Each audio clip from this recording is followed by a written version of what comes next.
नमस्कार मित्रांनो, आज मी तुम्हाला एक छोटीशी पण खूप मोठा संदेश देणारी गोष्ट सांगणार आहे. चावी आणि हतोड्याची. एके दिवशी हतोडा चावीला म्हणाला, "अगं बाई, मी किती वेळा कुलूप उघडण्याचा प्रयत्न करतो, पूर्ण जोर लावतो, जोरात वार करतो, पण तरीही कुलूप उघडतच नाही. आणि तू तर शांतपणे काही सेकंदातच कुलूप उघडतेस, ते कसं?" तेव्हा चावी हसून म्हणाली, "कारण तू कुलपाला वरून तोडण्याचा प्रयत्न करतोस, पण मी त्याच्या मनापर्यंत जाते आणि म्हणूनच तो सहजपणे उघडतो." मित्रांनो, ही कथा फक्त कुलूप किंवा चावीविषयी नाही. ही कथा आपल्या आयुष्यातल्या रिलेशनशिप, सेल्स, टीचिंग, बिझनेस आणि दैनंदिन कम्युनिकेशनविषयी आहे. आजकाल आपण काय करतो?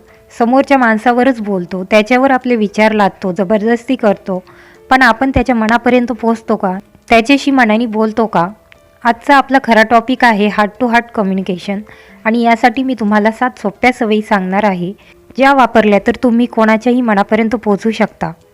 नंबर 1, रिस्पेक्ट द्या. रिस्पेक्ट दिली की माणूस आपोआप उघडतो. कुणाला सर मॅडम म्हणणं नाही, तर त्याला महत्त्व दिलं की त्याच्या मनाचा दरवाजा उघडतो. थोडं हसू, थोडं कौतुक इतकं जरी दिलत ना, तर तुम्ही त्याला जिंकता. नंबर 2, ऐका. स्पीक लेस, लिसन मोर.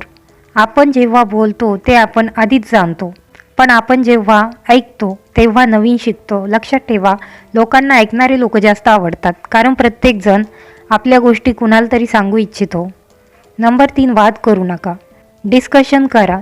तुम्ही बरोबर असाल, पण वाद जिंकलात तरी माणूस हारतो. वादामुळे मनाची दारे बंद होतात, डिस्कशनने मनाची दारे उघडतात. नंबर 4, दुसऱ्यात खरा इंटरेस्ट दाखवा.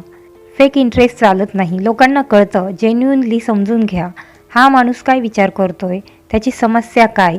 जणू तुम्ही त्या माणसाच्या जागीच उभे आहात. नंबर 5, खरे कौतुक करा. फेक ॲप्रिसिएशनपेक्षा 2 शब्दाचे जेन्युइन कौतुक महत्त्वाचे असतं. "तू हे खूप छान करतोस, मला तुझं बोलणं आवडलं, तुझी पद्धत छान आहे." हे शब्द एखाद्याचं मन जिंकून घेतात. नंबर 6, बॅलन्स ठेवा. खूप खाली नको, खूप वरही नको. समोरच्या व्यक्तीशी एक समतोल ठेवा. तो देव नाही आणि तुम्ही भिकारी नाही. बॅलन्स असेल तर कम्युनिकेशन सुंदर बनतं. नंबर 7, नियत स्वच्छ ठेवा. Pure intention. आयुष्यात जिंकायचं असेल तर इंटेन्शन स्वच्छ ठेवा. एक छोटा किस्सा. एक भाजीवाला खराब वांगे विकू शकत होता, पण त्याने म्हटलं, "हे तुमच्यासाठी चांगले नाही, उद्या चांगले देईन." त्या दिवशी त्याने पैसे नाही कमवले, पण त्या माणसाचं मन जिंकलं. लक्षात ठेवा, आज पैसे कमी मिळाले तरी चालतील, पण मन जिंकली तर आयुष्यभर कमावता येतं. जर या 7 सवयी तुम्ही आयुष्यात आणलात तर तुम्ही कोणाच्याही मनापर्यंत पोहोचू शकता.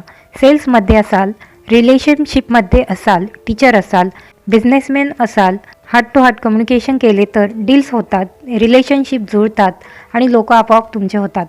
मित्रांनो, अशीच अजून जीवन बदलणारी व्हिडिओज पाहायला चॅनलला सबस्क्राईब जरूर करा.